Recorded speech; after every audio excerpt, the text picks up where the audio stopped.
as union density falls, so does income. And that is no coincidence. So as union density, union membership drops, so does the income of working families in this country. There are other issues that impede us from recovering from the erosion in our ranks and rebuilding our movement, which results in the disappearance of the American middle class.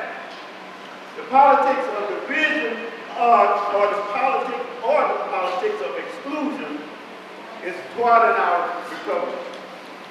Issues like immigration, public sector versus private sector, discrimination in the workforce that we heard about, are subjects that tend to divide workers.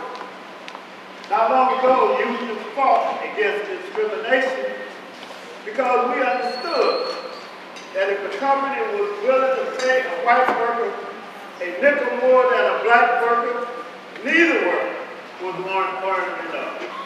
And we understood that.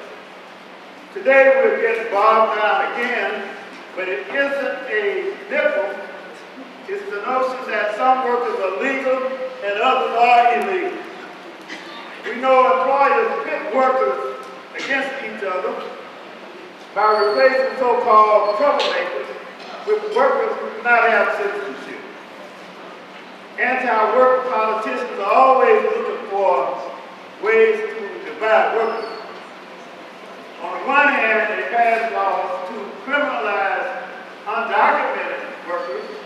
At the same time, they won't go after the employers who exploit those same workers. We can accept the policy of division and join those who blame the uninsured for the health care crisis, who blame union workers for disappearing retirement benefits. They blame the housing crisis on those whose homes have been foreclosed, and they blame immigrants and the jobless workers for the job crisis. We can live by those words, or we can embrace the slogan that has swept the country, and that is, we are one. We are one. We are one. We are one. And we must always remember that. We are Wisconsin. We are Ohio. We are Indiana. We are Michigan. We are Oklahoma. We are one, brothers and sisters. And we got to embrace that concept. The stakes are high for working families, and we need the strength of all of us working together. All who are bound by the common bond of work. We need all of us to stand together, united, and declare that we are one. The idea that working people are the cause of our problems in this country is lunacy. If you're fortunate enough to be working, you deserve to make a fair wage and have respect for the job. But if you're among the millions of the unemployed, you deserve a job where you can make a decent living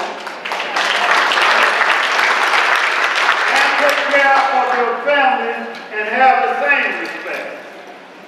Sisters and brothers, we can come back. We are coming back.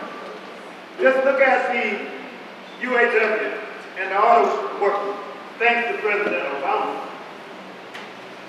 and the American auto industry. They wrote them off, but they're still here. The auto workers are making good wages and great cars. Auto jobs are on the comeback, and workers are contributing to the economy, which helps us all. Resilience is what our country middle class is all about. And that's what it makes the labor movement great. It's that type of determination, hard work, and solidarity that connect teachers, engineers, construction workers, nurses, factory workers, firefighters, truck drivers, taxi drivers, farmers, and janitors to be a great movement that fights for all workers, both in the unions and outside the unions.